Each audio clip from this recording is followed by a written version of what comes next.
इतिहास के पन्नों में टीपू सुल्तान का नाम अमिट है, उसे मिटा पाना असंभव है। जो कहलाता था मैसूर का शेर, जिसकी तलवार की धार से कांपते थे अंग्रेज, जिसकी बहादुरी को नेपोलियन ने किया सलाम, जिसने बनाई थी हिंदुस्तान की पहली मिसाइल।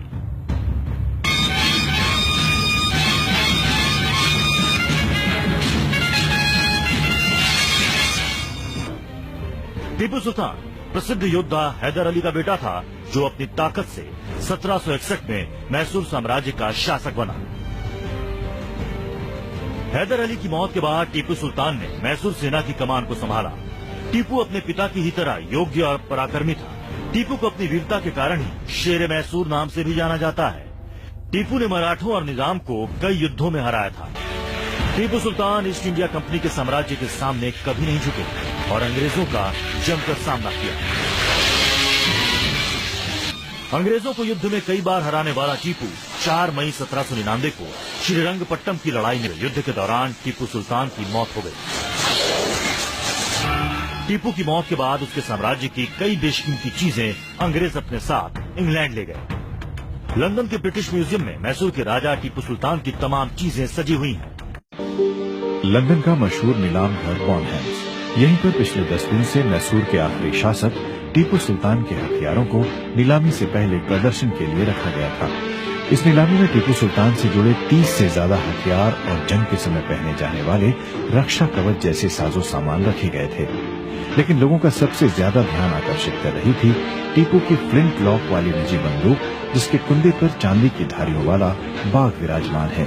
जो लड़ाई हुई थी श्रीरंगपट्टम में 1799 में, तो उसके बाद जब टीपू सुल्तान की मौत हुई और उनके शव से उठाई गई थी और लॉर्ड कॉर्नवालिस जो इंडिया के गवर्नर जनरल थे, उनको दी गई कि सबसे महत्वपूर्ण चीज जो टीपू सुल्तान से हम जोड़ सकें वो उनकी तरफ से उनको दी गई थी। तो वो सबसे ज्यादा इम्पोर्टेंस रखती है। टीपू सुल्तान को मैसूर के बाघ के नाम से पुकारा जाता था और बाघ को उन्होंने अपना प्रतीक चिन्ह भी बनाया था। यही वजह है कि उनके हथियारों पर बाघ की आकृति किसी न किसी रूप में नजर आ ही जाती है। बाघ की मूठ वाली रत्न जड़ित इस तलवार को खरीदारों ने सबसे अधिक सराहा और इसकी सबसे ज्यादा 21 करोड़ रुपए कीमत लगाई। लेकिन नीलाम हॉल के बीचों बीच रखी टीपू की तोप ने भी लोगों को कम आकर्षित नहीं किया। एक 3 पाउंड तोप है जो श्रीरंगपट्टम में उनके रॉयल आर्मरी में बनाई गई थी उनके लिए।